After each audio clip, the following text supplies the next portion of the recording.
Alors, ça dépend vraiment de la posture dans laquelle on se trouve. Donc, en fait, on va débuter la formation. Ensuite, on va avoir la période de tutorat. On va pouvoir donc mettre en pratique ce qu'on a appris. Et ensuite, on termine par la période de poste. Alors, parmi les atouts les plus importants, il y a la solidarité, car il y a beaucoup d'entraide dans l'organisme. Ensuite, il faut être à l'aise avec les outils informatiques, car on en utilise beaucoup pour le traitement de dossiers. Et aussi l'adaptation, car il faut s'adapter. La législation à la CAF change très souvent. À la CAF, nous avons des horaires variables. Donc pour les retardataires comme moi, c'est plutôt pas mal car vous n'avez pas d'heure à laquelle vous devez arriver. Puis ensuite, vous avez une organisation qui vous est communiquée par votre manager avec les tâches à suivre. Et puis, vous pouvez commencer votre journée de travail.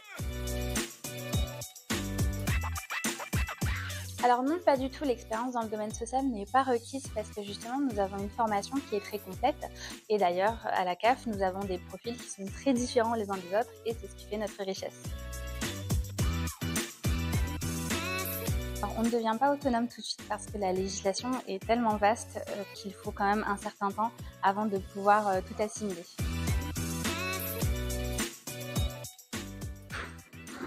Alors non, très honnêtement, je ne pensais pas travailler à la CAF un jour, mais en débutant le CQP, je me suis rendu compte que le métier de gestionnaire était un métier qui était en adéquation avec mes valeurs.